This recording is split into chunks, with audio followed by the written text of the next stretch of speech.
हमारे YouTube channel को subscribe करें और बेल आइकन को दबाएं ताकि आपको नोटिफिकेशंस मिलते रहें। मार्ग में प्रेरित करे। आइए नेत्र बंद कर लें, उगते हुए सूर्य का ध्यान करें।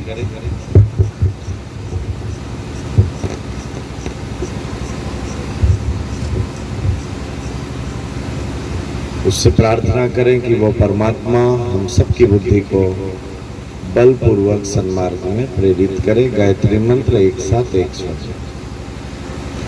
ओम भूर्भुवः स्वः तत्सवितुर्वरेण्यं भर्गो देवस्य धीमहि धियो यो नः प्रचोदयात्। अज्ञानतिमिरान्धस्य ज्ञानाञ्जनशलाकया चक्षुरुन्मीलितं येन तस्मै श्री गुरुवे नमः। परम पूज्य गुरुदेव, वंदनीय माता जी, मंच पर उपस्थित आदरणीय श्री देशबंधु तिवारी जी भाई साहब, जो कि पूरे अयोध्या जोन के 22 जिलों का समन्वय करते हैं, यहाँ के सभी हमारे युवा साथी, सभी वरिष्ठ परिजन, आप सभी को प्रणाम करते हुए, और मन बड़ा उत्साहित है और बहुत अच्छा लग रहा है। मतलब ये दृश्य जो है, मैंने आप लोगों का फोटो खींचा है, मैं जाकर के शांतिकुंज में दिखाऊंगा। और ये सच में ये आदर्श स्थिति है कि हमारे देश के हर गांव में यदि हमारी ऐसी शाखाएं हो जाएं और ऐसे युवाओं की टीम वहां काम करने लगे, तो अभी गीत गाया जा रहा था कि ये युग स्वर्ग बनेगा। ये संकल्प है और सच में बनेगा। एक बार जोरदार तालियों से मैं आप सबको धन्यवाद देता हूं कि सच में ये आपके अंदर भगवान की प्रेरणा ही उतरी है कि आप लोग इतना अच्छा काम कर रहे हैं। बिना उसके संभव ही नहीं है, और सबके बस का है भी नहीं है करना। सबको ना तो ये प्रेरणा मिलती है, ना सब लोग ये काम कर पाते हैं। बस थोड़े से लोग हैं जिनके कान में आवाज़ पड़ती है, और वो लोग इस समय की आवाज़ को सुन करके खड़े हो जाते हैं। कुछ लोगों के ही कान में पड़ती है, सबके नहीं पड़ती। और जो खड़े हो जाते हैं उनका जीवन जो है वो अमर हो जाता है। आप लोगों के कान में पड़ी है और आप लोग इस अभियान में जुट पड़े हैं, तो ये भगवान का आशीर्वाद मानो। एक जैसी दो घटनाएं घटी हमारे इतिहास में, दो अलग अलग युगों में। एक जागृति की है और एक सोने की है। मैं आपको बताता हूं। एक घटना है त्रेता की और एक घटना है द्वापर की। एक जैसी घटना, दोनों में एक जैसा क्रम चल रहा है। बस एक जगह एक व्यक्ति जाग गया है और एक नहीं जागा है, और दोनों की स्थिति देखने लायक। समय की पुकार को सुना और खड़ा हुआ तो उसके सामने भगवान बैठे हुए। द्वापर त्रेता में जब सीता का हरण हुआ, रावण सीता को ले जाने लगा। रावण जैसा पराक्रमी, जिसके सामने देवता भी डरते, उसके सामने कौन खड़ा होगा? कौन उसका विरोध करेगा? कौन बोलेगा? किसी की हिम्मत नहीं है। देख तो सारे रहे थे, देवता से लेकर के ऐसा कोई नहीं होगा कि जिसकी नजर ना पड़ी हो कि रावण सीता को लेकर के जा रहा है। मगर किसी की हिम्मत नहीं हुई कि वो रोक सके, किसी की हिम्मत नहीं। और सीता की आवाज एक पक्षी के कान में पड़ी, जटायु की। एकदम छोटा कह सकते हैं रावण की तुलना में, तो उसके पास कोई सामर्थ्य ही नहीं थी, कुछ भी नहीं। मगर वो उस समय सीता की आवाज उसके कान में नहीं पड़ी, इस युग की आवाज थी जो उस जटायु के कान में पड़ी। समय की पुकार थी वो। उस समय की पुकार को सुन करके जटायु गया। उसको मालूम था कि मैं इस रावण से नहीं जीत सकता, मैं इस सीता को यहाँ इसके हाथ से नहीं बचा सकता। मगर फिर भी जटायु जाता है और रावण का सामना करता है, उस अनीति के विरुद्ध खड़ा होता है। सबको पता है कि फिर उसका परिणाम क्या हुआ कि रावण के हाथों जटायु घायल हो गया और घायल होकर के धरती पर गिर गया। और जब भगवान सीता को खोजते हुए वहां गए और जब पता चला कि ये जटायु ने देखा है ले जाते हुए और जटायु ने सीता को बचाने की कोशिश भी की, तो भगवान राम ने जटायु के मुंह में गंगा जल डाला, उनकी गोद में जटायु ने प्राण त्यागे, भगवान ने उनका अंतिम संस्कार किया, भगवान की गोद में वो व्यक्ति ने अपने शरीर की इस लीला को समाप्त किया, उस पक्षी ने।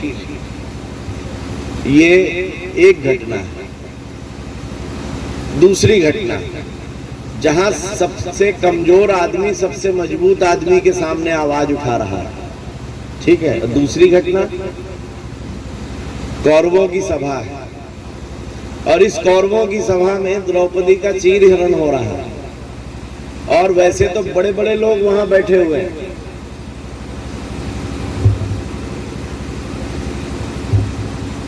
बड़े बड़े लोग बैठे हुए हैं, मगर उन सब में एक ऐसा व्यक्ति बैठा हुआ है जो केवल खड़ा हो जाए तो वहां लोगों के हाथ पैर कांपने लगे। खड़ा बस हो जाए, बोलना तो दूर, उसकी जैसी शक्ति नहीं है, सामर्थ्य नहीं है, उसके जैसा योद्धा उस सभा में कोई नहीं है। उसका नाम है भीष्म पितामह। और वो भीष्म पितामह जो है वो सब कुछ देख रहे हैं, उनके कान में उस समय वो समय की आवाज नहीं पड़ रही है, पड़ भी रही है तो कुछ नहीं कर पा रहे, आंख बंद करके बैठे हुए, सर झुका करके कि क्या करें, मैं तो कुछ नहीं कर सकता। एक जैसी घटना है, वहां भी वही घटना घट रही है और बहुत पराक्रमी व्यक्ति के द्वारा घट रही है और एकदम कम सामर्थ्य का एक पक्षी जाकर के लड़ने को तैयार है।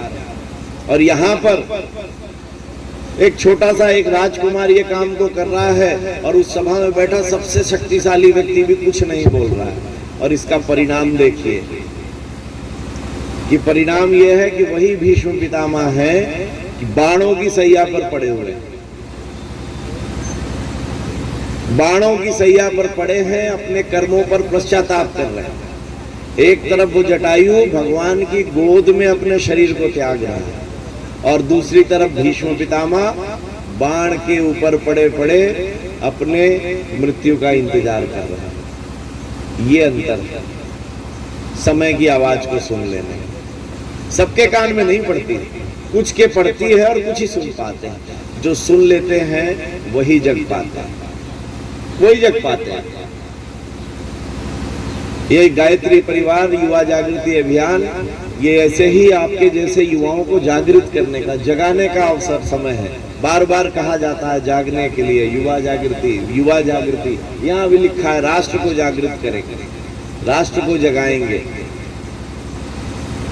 जगाने का मतलब क्या है? अभी मैं झांसी में भी ये बात कह रहा था कि 4 अवस्थाएं होती हैं सोने और जागने की। 4 स्थितियां हैं। आप लोग बताइएगा कौन सी सोने की है, कौन सी जागने की। घर में मान लो आप सो रहे हैं, आपकी आंख बंद है, कोई व्यक्ति, आप छोड़िए, कोई व्यक्ति है जो अपने घर में लेटा हुआ है, आंखें बंद है, बिस्तर में बढ़िया आराम से, और घर में सांप घुस जाए, कोई उसको सोने वाले को पता चलेगा? कोई खबर लगेगी? नहीं खबर लगेगी। सांप कहाँ चला जाए, क्या कर ले, कोई खबर नहीं। ये स्थिति सोने की है कि जागने की है? सोने की है कि जागने की है? हाँ, जागने की है। आंख बंद है, चद्दर तान के पड़े हैं, घर में सांप घुना, पता ही नहीं चला। स्थिति सोने की है कि जागने की है? बताइए, बोलिए। सोने की है। दूसरी स्थिति, घर में सांप घुसा, उस व्यक्ति ने देखा कि सांप घुसा और देख करके उसने पैर ऊपर कर लिए अपने पलंग से कि ठीक है घुसा तो घुसा, हम तो बच गए, हमको क्या लेना देना, जिसको जो करे सो करे, हम तो साफ हैं, हम तो व्यवस्थित हैं, हम तो ठीक हैं। कभी ना कभी वो सांप उसको भी काटेगा। आज नहीं काटेगा, 4 दिन बाद काटेगा, काटेगा जरूर। स्थिति ये सोने की है कि जागने की है? बताइए। सोने की कि जागने की? तीसरी स्थिति, घर में सांप घुसा, सांप को देखते से ही नजर पड़ी, सांप सांप सांप हल्ला करके गांव में भाग गए, सांप सांप। लोग सोच रहे कहां सांप, सब जगह भगदड़ मच गई, कोई इधर भाग रहा है, कोई उधर भाग रहा है, सांप सांप। और फिर दोष देना शुरू किया, ये पड़ोसी की वजह से घुसा, ये इसकी वजह से घुसा, ये सरकार की वजह से घुसा, ये इनकी वजह से घुसा। सब लोग मिलके नारे लगाने लगे, हाय हाय करने लगे, जिंदाबाद मुर्दाबाद करने लगे। सांप वहीं का वहीं, सांप जहां का तहां है। आपने पूरे गांव में अराजकता फैला दी। स्थिति सोने की है कि जागने की है? ये भी स्थिति सोने की है, क्योंकि समाधान नहीं है। तीसरी स्थिति, जहां सांप घुसा, जो नजर पड़ी कि सांप है, झट से उठे, लाठी ली और लाठी लेकर के भगाने की कोशिश की, बाहर फेंका, नहीं भागा तो राम नाम। ठीक है, ये स्थिति सोने की है कि जागने की? बताइए। जागने की। यहां सांप से मेरा मतलब हमारी समस्याओं से है, चाहे वो हमारे व्यक्तिगत जीवन की हो, पारिवारिक जीवन की हो, सामाजिक जीवन की हो, राष्ट्रीय जीवन की हो। यहां सांप का मतलब समस्या है, और वो जो व्यक्ति है वो हम हैं। अब हमारे पास ये चार ही स्थितियां हैं। एक तो वो लोग हैं जिनको कोई लेना पता ही नहीं, आंख बंद है, क्या हो रहा है हमारे आसपास, क्या चल रहा है, कुछ मालूम नहीं है। खा रहे हैं, पी रहे हैं, सो रहे हैं, अपना काम धंधा कर रहे हैं, काम खत्म हो गया। दूसरा वर्ग है, दिखता तो है ये भी समस्या है, ये भी समस्या है, ये भी समस्या है, मगर अपने पैर ऊपर है, हमको क्या लेना देना, हम तो ठीक हैं, हम तो अपना कमा रहे हैं, खा रहे हैं, हमारा घर चल रहा है, हमको दूसरे से क्या मतलब है। ये दूसरी स्थिति, ये भी सोने की है। तीसरी वाली है जो समस्या देख तो रहा है, मगर उस समस्या के समाधान के लिए उसका कोई प्रयास नहीं, कोई लेना देना नहीं, केवल वो अराजकता फैला रहा है। तीसरी स्थिति है जहां पर आप लोग खड़े हैं, जिनको समस्याएं दिखाई भी दे रही हैं और उन समस्याओं को दूर करने के लिए सब मिलकर के प्रयास भी कर रहे हैं। ये स्थिति है जागृति की और जीवंतता की है। यहाँ के ये युवा सारे जो युवा और बच्चे हैं, ये जागृत भी हैं और जीवंत भी हैं।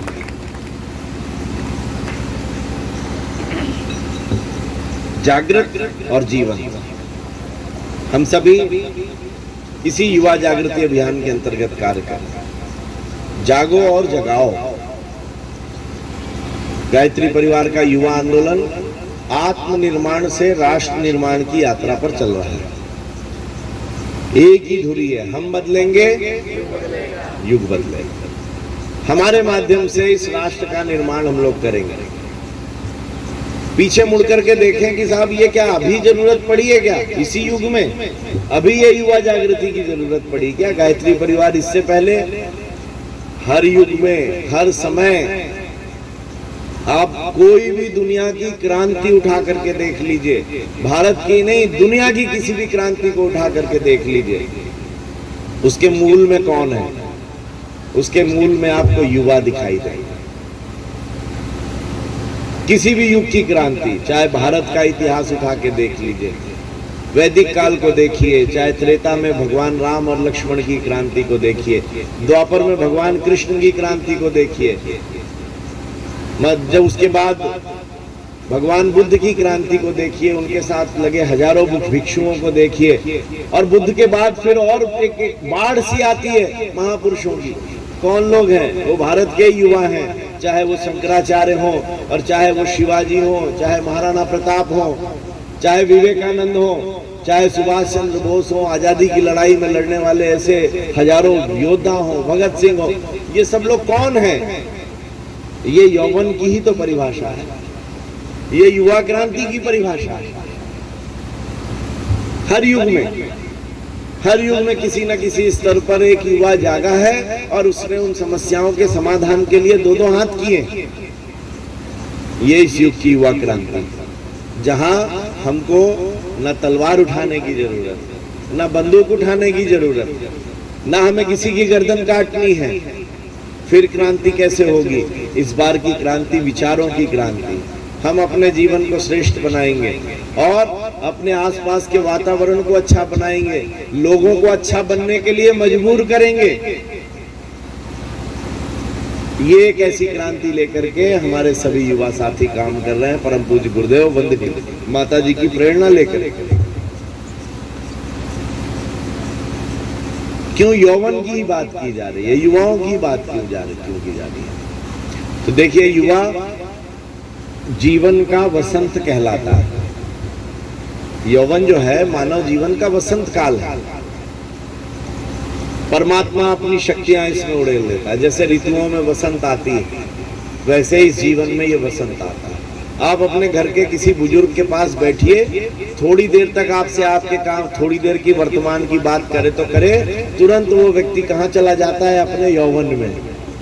अरे हमारे जमाने में हम लोग ऐसा करते थे, तो दौड़ के जाते थे, तो ये काम करते थे। तो आप देखना, हर समय जीवन में सबकी, पुराने लोगों की स्मृतियों में जो कालखंड तैरता रहता है, वो कौन सा कालखंड है? ये यौवन का ही कालखंड। उनके जीवन का यौवन उनकी आंखों पे तैरता रहता है, क्योंकि ये समय भगवान एक बार देता है। और क्यों देता है? क्योंकि ये हमको अपने आप को गढ़ने के साथ साथ कुछ करने के लिए, कुछ सिद्ध करने के लिए, समाज में अपने आप को रखने के लिए कि हम कोई हैं। इसलिए भगवान ये वसंत हम सबके जीवन में लेकर के आता है।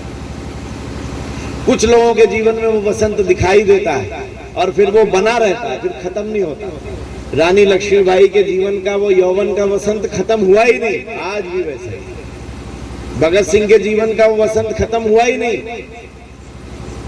विवेकानंद के जीवन का वो वसंत खत्म नहीं हुआ, वो आज भी वो युवा विवेकानंद के रूप में हमारे सामने खड़े हैं। भले ही 42-39 साल की उम्र में इस धरती को छोड़ के चले गए, भले ही शंकराचार्य 32 वर्ष की उम्र में इस धरती को छोड़ करके चले गए हों, मगर उनके जीवन का यौवन खत्म ही नहीं हुआ। ये वो यौवन की परिभाषा है जो आपको अमर बना देगी। इस रास्ते पर चलिए तो,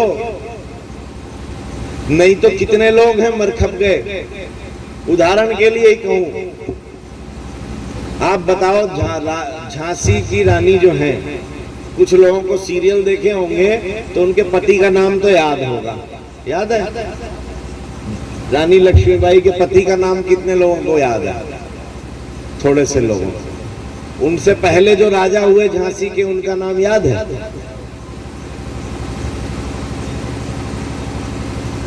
उनके पहले झांसी में ना जाने 20 राजा होके चले गए, 20 और होंगे। याद लक्ष्मीबाई याद आती है। क्यों? क्योंकि वो उन्होंने कुछ अलग किया, कुछ हट करके किया।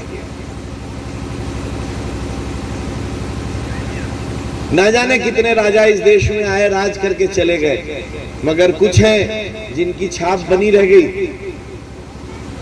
क्यों? क्योंकि उस अवसर को पहचाना, उस समय की समस्याओं के साथ दो हाथ किया जिन्होंने किया।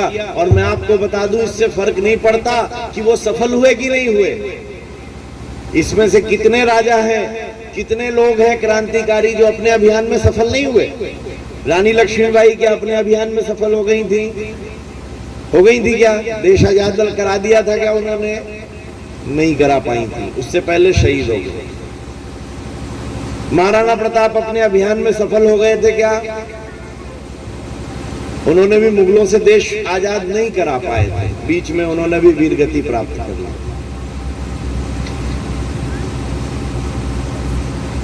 बहुत सारे ऐसे नाम हैं। भगत सिंह क्या देश को आजाद करा लिए थे क्या? नहीं करा पाए थे, उससे पहले ही शहीद हो गए। अभियान में वो भले ही सफल ना दिखाई देते हो, मगर उसके बाद भी जहां वो खड़े हैं वो सफल है। इंटेंशन दिखाई दे रहा है, इसलिए स्मरण है उनका। हम जो करने जा रहे हैं, इस काम का परिणाम जब आपके मन में आए कि इससे क्या होगा, सच में दुनिया बदल जाएगी क्या, क्या सच में स्वर्ग धरती पर आ जाएगा क्या? अरे आपको अभी भी संशय है? इस गांव में आ चुका है कि नहीं आ चुका? जिस गांव में बच्चे सवेरे से उठ करके गायत्री मंत्र का जप कर रहे हो, स्वाध्याय कर रहे हो, सेवा कर रहे हो, बाल संस्कार शाला चला रहे हो, पेड़ लगा रहे हो, यज्ञ करा रहे हो, अब इसके अलावा कोई स्वर्ग की कल्पना करोगे? स्वर्ग क्या होता है? इसके अलावा और कोई स्वर्ग नहीं होता। यही स्वर्ग है जहां अच्छे लोग, देवता जैसे लोग रहते हैं, जो समाज को देना चाहते हैं। यही बीमारी फैलानी है हमें, और कुछ नहीं करना। इस गांव से और दूसरे गांव, दूसरे से तीसरे गांव, जहां तक हम जा सके लोगों को, युवाओं को जीवन जीने का मकसद बताया जाए। सबसे पहला काम, सबसे पहली आवश्यकता, युवाओं को जीवन जीने की कला सिखाई जाए। अभी तो एक कहानी है बस कि हाँ आ गए, सुबेरे जो है अपने काम धंधे पे लग गए, खाए पिए सो गए, मोबाइल चलाए, काम खत्म। इससे अलग कुछ जीवन हो, कुछ हट करके हो, इसके लिए लोगों को प्रेरित करना। गायत्री परिवार के माध्यम से युवा जागृति अभियान इसी भाव से चल रहा है कि हम युवाओं को अपने गौरवशाली इतिहास से परिचित कराएं कि हम कितने बड़े जीवन को लेकर, कितनी महान परंपरा को लेकर के चल रहे हैं, जहां हमारा गौरवशाली इतिहास है, जहां हम वसुधैव कुटुंबकम की बात करते हैं, जहां हम ज्ञान और विज्ञान की बात करते हैं, जहां पर हम वैभव की बात करते हैं। किसी दृष्टि में हमारा देश पीछे नहीं है। वो तो बताने वाले लोगों ने हमें कह दिया कि हम पिछड़े लोग थे, हमको कुछ नहीं आता था, मगर सच्चाई ये है कि हम सबसे ज्यादा विकसित लोग थे, सबसे ज्यादा देखे हो। और कौन लोगों ने इसको विकसित किया? हमारे युवाओं के द्वारा। पूरी दुनिया में लोगों ने बहुत बाद में कपड़े पहनने सीखे, बोलना सीखा, भाषा सीखी, लिखना सीखा, बहुत बाद में। लोग छाल पहन करके पत्थरों से लड़ रहे थे, उस समय हमारे देश में लोग कॉलोनी बना करके रह रहे थे। मोहनजोदड़ो हड़प्पा संस्कृति आपने पढ़ी होगी। 6000 साल पहले टाउनशिप बना करके हम रहते हैं, हम वो लोग थे।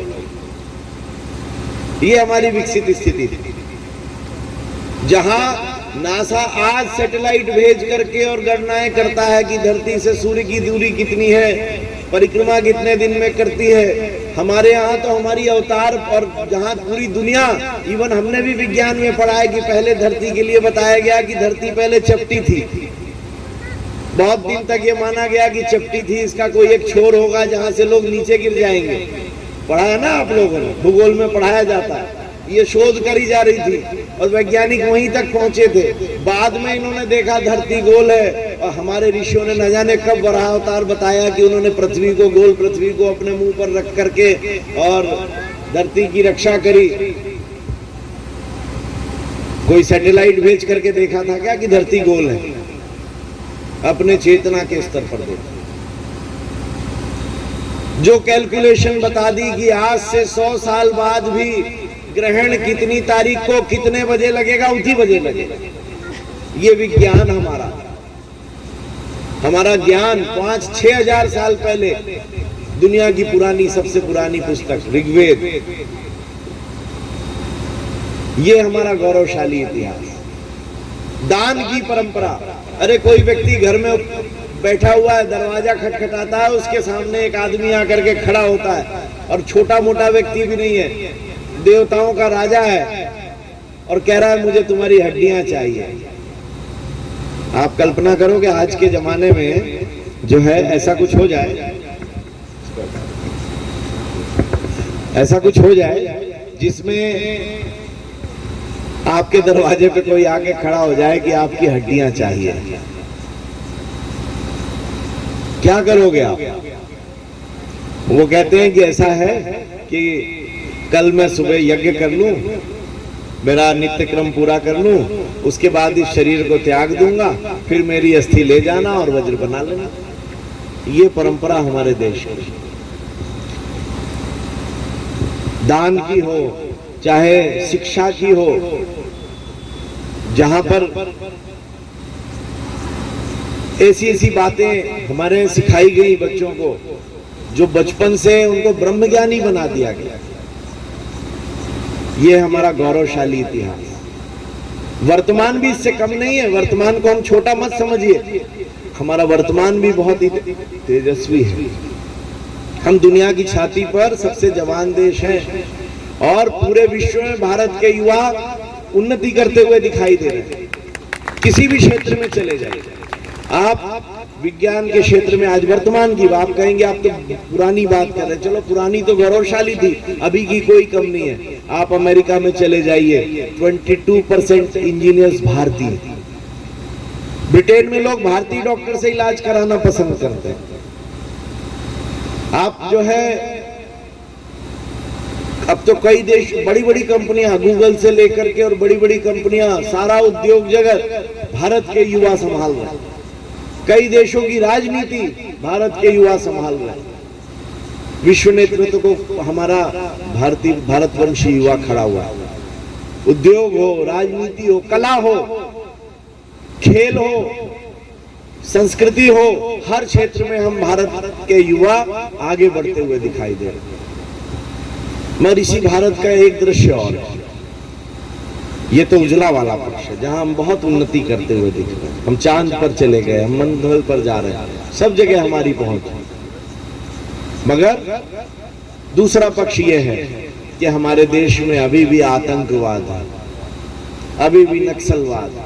और केवल बॉर्डर पर नहीं, हमारे देश में, हमारे शिक्षण संस्थानों में देश के लिए मुर्दाबाद के नारे लगाते हुए कोई दूसरा नहीं, इसी देश का युवा, कोई बाहर से नहीं आया, जो इसी देश के मुर्दाबाद के नारे लगा रहा है। नक्सलवाद की समस्या है, कोई बाहर से नहीं है, हमारे ही गांव के, हमारे ही आसपास के युवा बंदूक लेकर के हमारे ही भाइयों को मार रहे हैं। तरह तरह के अलगाववाद है, जाति की तरीके से लोगों को तोड़ा जा रहा है। कहा जा रहा है तुम हिंदू नहीं हो, तुम ये नहीं हो, तुम वो नहीं हो। ये सब बिखराव है जो हमारे सामने दिखाई देता है। एक अलग तरीके की एक आग है जो हमारे समाज में लगाई गई। फिर उसके बाद समस्या हमारे सामने दिखाई देती है, पर्यावरण पे संकट है। खेत हमारे सूख रहे हैं, कहीं एकदम बाढ़ है। कुटीर उद्योगों का पतन हो गया है, कोई काम करना नहीं चाहता। सब लोग क्या चाह रहे हैं, सबको चाहिए कि व्हाइट कॉलर जाओ, कंप्यूटर चलाने को मिले, बस उससे खाने को मिलेगा। नहीं हो सकता, सबको श्रम करना पड़ेगा, सबको काम करना पड़ेगा। कुटीर उद्योगों का पतन हो गया, भ्रष्टाचार है, बेरोजगारी है, बहुत सारी समस्याएं हमारे सामने खड़ी है। ऐसा लगता है कि दुनिया खत्म होने वाली है। अभी कोविड आया था तो ऐसा लगने लगा था ना कि अब सब खत्म होने वाला है थोड़े दिन। बार बार ऐसा लगता है कि कहीं हमारा पतन ना हो जाए, कहीं हम नष्ट ना हो जाए। मगर ये बात ध्यान रखिए, ऐसा होगा नहीं, क्योंकि ये भारत जो है ये ऋषियों का बनाया हुआ देश जो है। स्वामी विवेकानंद ने तो बहुत जोरदार बात कही है। वो कहते हैं कि दुनिया खत्म नहीं होगी, भारत और अच्छा बनेगा, बल्कि भारत सबका विश्व गुरु बनेगा। वो कहते हैं कि फिर से काल चक्र घूम कर आ रहा है, एक बार फिर से भारत से वही शक्ति प्रवाह निश्चित होगा। विश्वास रखो, ये प्रभु की आज्ञा है, भारत की उन्नति अवश्य होगी। परम पूज्य गुरुदेव ने एक गीत लिखवाया, उठो सुनो प्राची से उगते सूरज की आवाज, अपना देश बनेगा सारी दुनिया का सरताज। अब मैं आपसे पूछता हूं, कौन बनाएगा इसको दुनिया का सरताज? कौन बनाएगा? कौन बनाएगा? कौन बनाएंगे? युवा बनाएंगे। हम युवा उसको बना सकते हैं। हम इस भारत के फिर से भाग्य विधाता बन सकते हैं। मगर कैसे? ये भारत कैसे उन्नति करेगा? तो एक संत हुए हैं महर्षि अरविंद, बहुत बड़े संत हुए। जैसे पूज्य गुरुदेव ने देश इस युग के में सतयुग के अवतरण के लिए सूक्ष्मीकरण साधना की, वैसे ही उन्होंने देश को आजादी दिलाने के लिए सूक्ष्मीकरण साधना की थी महर्षि अरविंद। उन्होंने एक पुस्तक लिखी है, वो ऐसी उन्होंने भविष्यवाणी बहुत पहले, महर्षि अरविंद का जन्मदिन होता है 15 अगस्त को, बहुत पहले उन्हें आजाद नहीं हुआ था देश, तब इसको कह दिया था कि मैं जानता हूं मेरे जन्मदिन के दिन 1947 में देश आजाद हो जाएगा, ये ऋषियों की योजना। वो महर्षि अरविंद ने एक पुस्तक लिखी है, उस पुस्तक का नाम है पश्चिम के खंडहरों से भारत का पुनर्जन्म। वो कहते हैं ये पश्चिम जो है, जो हमको अभी चकाचौंध भरा दिखाई देता है, ये बड़े बड़े देश हमको बड़े सुंदर दिखाई देते हैं, उनकी सभ्यता हमको बड़ी अच्छी दिखाई देती है, वो लोग हमको बड़े विकसित दिखाई देते हैं, उनका पैसा हमको बड़ा आकर्षित करता है। वो कहते हैं ये पश्चिम खंडहर बन जाएंगे, खंडहर बन जाएंगे, और उसकी शुरुआत हो गई है। देख लीजिए आप पश्चिम में क्या हो रहा है, किस तरीके से देश के देश खंडहर हो रहे हैं। वो कहते हैं उन खंडहरों में से भारतीय संस्कृति फिर से पुनर्जीवित होगी। मगर वो एक जगह चैलेंज करते हैं कि यदि हम भारतीय नहीं चेते तो हम भी उस वैसे ही खंडहर होने में बचेंगे नहीं, देर नहीं लगेगी। तो वो क्या चैलेंज करते हैं, यदि भारत को अपना अस्तित्व बनाए रखना है, यदि भारत को अपना अस्तित्व बनाए रखना है तो उसे युवा बनना पड़ेगा। क्या युवा, क्या करना पड़ेगा, युवा बनना पड़ेगा। ऊर्जा के धारा प्रवाह स्रोत इसमें उड़ेलने होंगे, इसकी आत्मा को फिर से वैसा ही बनाना पड़ेगा जैसा यह पुरातन काल में था। इसलिए मैं आपको पुरातन के युवाओं की गाथा सुना रहा था। लहरों जैसे विशाल, शक्तिशाली, इच्छानुसार शांत, विक्षुब्ध कर्म और बल का महासागर, ऐसे युवा बनना पड़ेगा तो ये भारत का भविष्य बचेगा। युवा बनना पड़ता है। ये तो फिर हमारे आधार कार्ड में हमारी उम्र 16 साल हो गई, 17 साल हो गई, 18 साल हो गई, तो क्या हम युवा नहीं हुए? आयु से युवा का कोई लेना देना नहीं। हमारा वो देश है जहां 4 साल का ध्रुव भी युवा है, जो पूरे समाज को प्रेरणा दे रहा है आत्मज्ञान की। 8 साल का नचिकेता भी युवा है, 5 साल का प्रहलाद भी युवा है, 12 साल के राम भी युवा हैं, और 90 वर्ष की उम्र में अर्जुन का रथ थाम करके गीता का उपदेश देते हुए कृष्ण भी युवा है।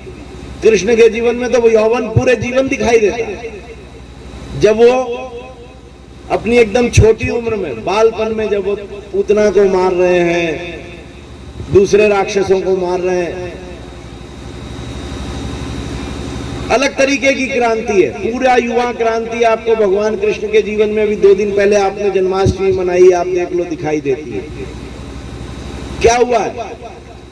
हर तरीके से कि कुसंस्कृति हमारे बच्चों को समाप्त कर रही है, इसलिए पूतना का वध किया है कि बच्चों को संस्कारवान बनाना। गांव का पर्यावरण खराब हो गया है, गांव की नदी का पानी पीने योग्य नहीं है। आज जैसी हालत है उस जमाने में भी थी। यमुना का पानी पी नहीं सकते, जहर बना हुआ है उसमें, है ना? यही कथा है ना कि यमुना का पानी जहर बन गया है, जो उसको पी ले मर जाएगा। तो वो यौवन की क्रांति हुई कि उस यमुना को उस कालिया के प्रदूषण से मुक्त कराया। ये यौवन की तो क्रांति थी। अपने गांव में पर्यावरण संरक्षण किया, गोवर्धन को उठाने का, उसको बचाने का भाव क्या है कि ये हमारे गायों के लिए, हमारे जीव जंतुओं का आश्रय स्थल है, इसको बचाना है, इसके पर्यावरण को बचाना है, इसमें पेड़ लगाने हैं, इसकी रक्षा करनी है। जो गोपियों की रासलीला है वो और कुछ नहीं है, वो नारी जागरण है भगवान कृष्ण का। लोगों ने कथानक में केवल एक ही धारा लेकर के चले गए, उनके जीवन की समग्रता देखो कि उन्होंने अपने जीवन में उन्होंने गांव की छोटी महिलाओं को जो घर में बंद थी, उनको भी उन्होंने ज्ञान का, भक्ति का, कर्म का, योग का शिक्षण देने के लिए उनको घर से बाहर निकाल दिया। ये नारी जागरण है उस जमाने का केवल नाच गाना नहीं है भगवान कृष्ण के जीवन में, केवल रास नहीं है। भगवान के कृष्ण के जीवन में पूरा जीवन जो है एक आदर्श युवा की प्रेरणा है। उसके बाद स्वावलंबन आंदोलन है। गांव के सारा उपज जो है वो चला जा रहा है कंस के पास, तो वो युवा जो है वो गांव के स्वावलंबन की बात कर रहा है कि नहीं, हम कच्चा माल कहीं नहीं भेजेंगे, हम खुद प्रोसेस करेंगे, गांव के लोगों का विकास करेंगे, अपनी उन्नति करेंगे। ये स्वावलंबन है भगवान कृष्ण के जीवन। अब उसके लिए फिर आगे क्रांति दिखती है। फिर उसके बाद आखिरी जो मैंने आपको कहा कि जहां 90 वर्ष की उम्र में भी युवा,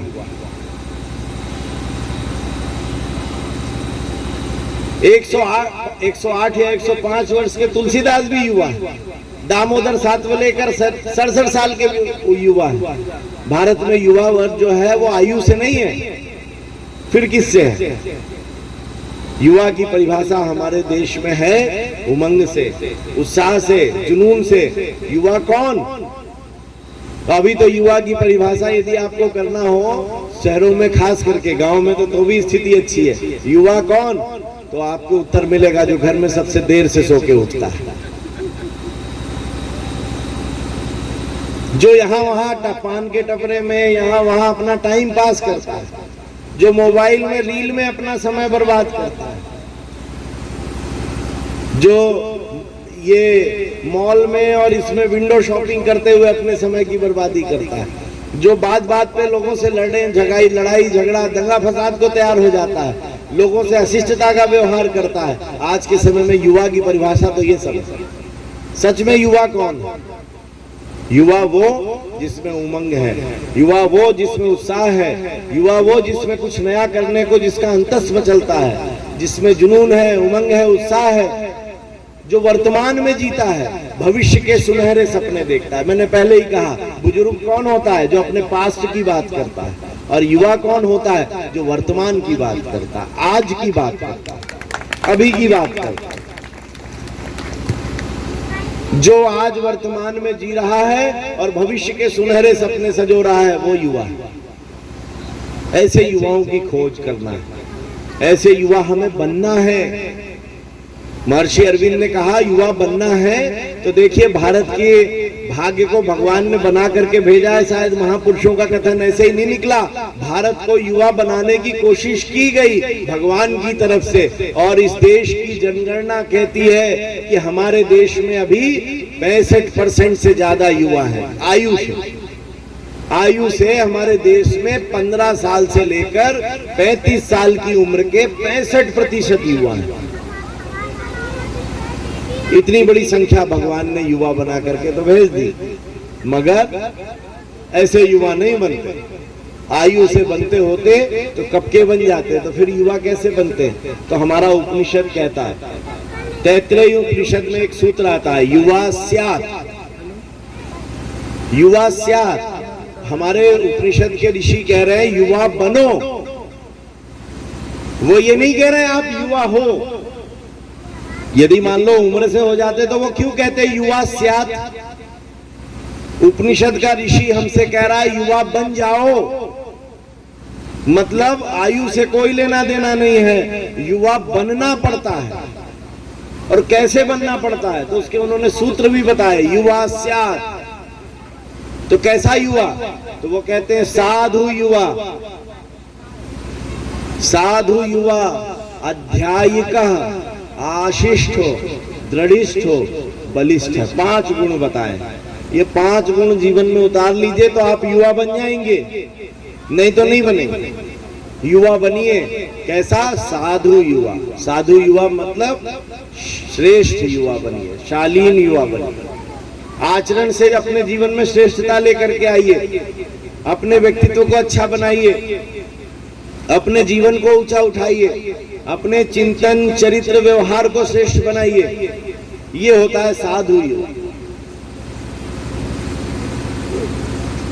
जहां रहे वहां आपकी चमक दिखाई देनी चाहिए कि ये गायत्री परिवार के युवा हैं, ये वो बच्चे हैं, देखिए गायत्री परिवार के हैं साहब। इनके देखिए, इनके जीवन को देखिए, इनकी दिनचर्या को देखिए, इनका व्यवहार देखिए, इनके कार्यकलाप को देखिए। कितनी शालीनता है, कितनी शिष्टता है। साधु युवा मतलब साधक युवा, जीवन में नियमित रूप से गायत्री मंत्र की उपासना सबसे बड़ा आधार है। इसके बिना काम नहीं चलेगा कि हम सोच लें कि नहीं हम तो संस्कारशाला चला लेंगे, हम तो पेड़ लगा लेंगे।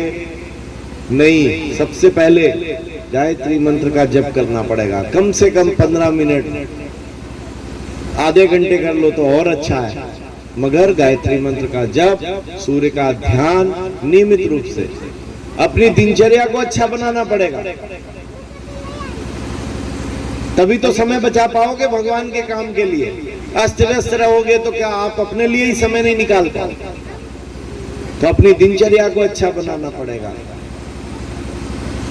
नियमित रूप से भगवान के साहित्य को पढ़ना, उसमें अध्यायिका वाली बात आती है।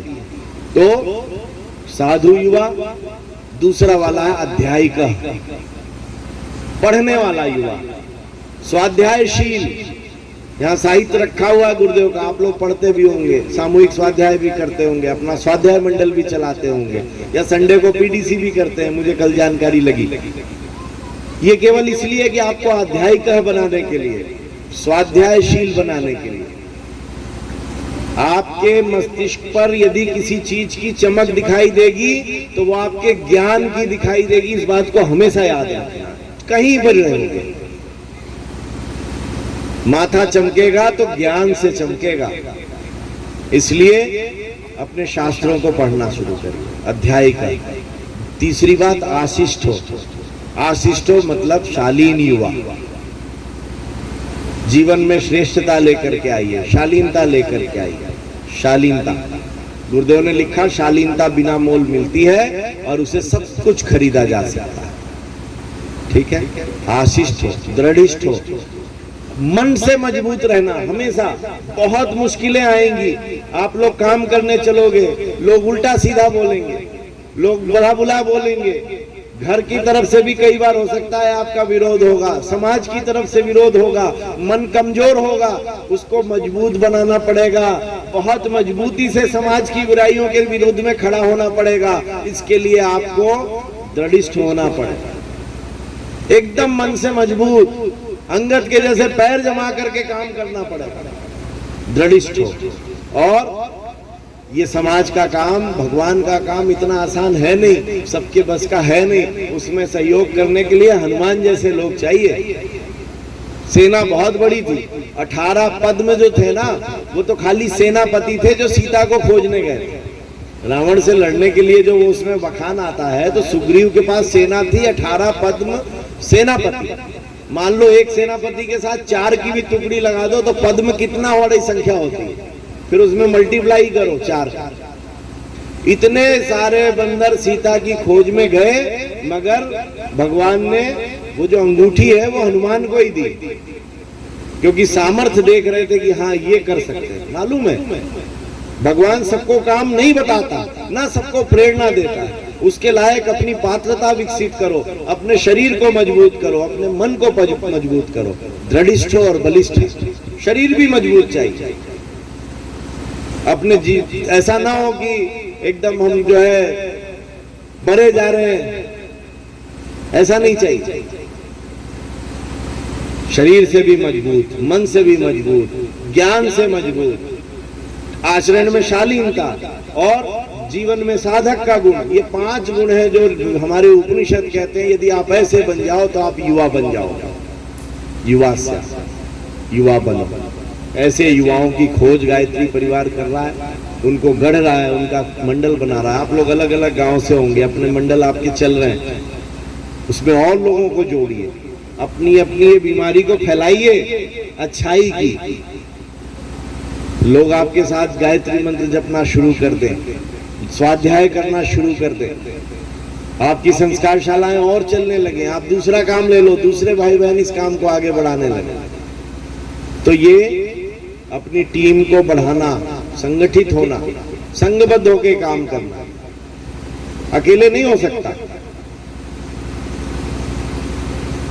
जब साथ में लोग काम करते हैं तो उसका रिजल्ट ज्यादा होता है।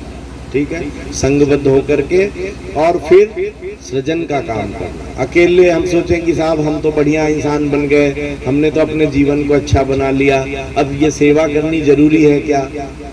तो देखिए, स्वार्थी नहीं रह सकते, स्वार्थी नहीं रहा जा सकता कि केवल हम अपने लिए, हमने तो उपासना साधना शुरू कर ली, हम तो स्वाध्याय करने लगे, हम तो अच्छे इंसान बन गए, हम तो बढ़िया हो गए, हमारा जीवन अच्छा हो गया, फिर ये सेवा की बात क्या है? ये ना करें तो भी तो काम चल सकता है, हम तो बढ़िया इंसान हो गए। तो मैं आपको ये कहना चाहता हूं कि ये एक घटना है स्वामी विवेकानंद के जीवन की। यदि ये घटना नहीं घटी होती तो विवेकानंद नहीं बने होते। जब ठाकुर ने शरीर छोड़ दिया, रामकृष्ण परमहंस ने जब उन्होंने शरीर छोड़ दिया तो जो वो 13 सन्यासी थे, स्वामी विवेकानंद और उनके 12 साथी, शारदा मणि वहां से पहले ही ठाकुर को वहां दक्षिणेश्वर से पहले ही छोड़ करके आ गए थे। पहले वहां एक बंगला था, वहां पर उन्होंने शरीर त्यागा था। उसके बाद ठाकुर का जो है अंतिम संस्कार कर दिया गया। शारदा मणि वहां के एक महावीर मंदिर में आकर के रहने लगे। कलकत्ता में अभी भी वो मंदिर है। ये ब्रह्मचारी उसी वो जो एक मिला हुआ एक घर था उसमें रहते थे। इन सब के मन में आया कि अब हम लोग अपनी साधना करेंगे, अपने जीवन के लिए मोक्ष की साधना करेंगे, मुक्ति की साधना करेंगे, हिमालय जाएंगे, तप करेंगे। इसके लिए वो उन्होंने सोचा कि एक बार गुरु माँ का आशीर्वाद ले लिया जाए जाने से पहले। तो ये लोग वो राम मंदिर में, जो वो हनुमान जी का, राम जी का मंदिर है जहाँ वो रहती थी, वहां गए। और उस मंदिर में जाकर के जब शारदा मणि ने देखा कि सारे शिष्य आए हुए हैं, कोई बात है, तो उन्होंने पूछा कि बताओ क्या बात है। तो उन्होंने कहा कि माँ आपका आशीर्वाद लेने के लिए आए हैं। तो उन्होंने कहा क्या आशीर्वाद बताओ? बोले हमको आपका आशीर्वाद चाहिए, हम लोग मोक्ष की साधना करने के लिए हिमालय जा रहे हैं, तो हमको आशीर्वाद दीजिए। शारदा मणि उस समय बहुत जोर से नाराज हुई और उन्होंने कहा कि मेरे को आज अपने इतने स्वार्थी बच्चे और शिष्य होने पर सबसे ज्यादा शर्म आ रही है। आज मैं लज्जित हूं कि मेरे इतने स्वार्थी बच्चे हैं जो केवल अपना स्वार्थ और अपने बनाने के लिए देख रहे हैं। फिर उन्होंने कहा देश में इतनी बड़ी बीमारी फैली हुई है, देश में इतने लोग जो है अशिक्षा से घूम रहे हैं, प्लेग फैला हुआ है, लोग अशिक्षित हैं, लोग गरीबी में मर, गांव को ऊंचा उठाने के लिए समय निकालिए, सेवा का कार्य करिए।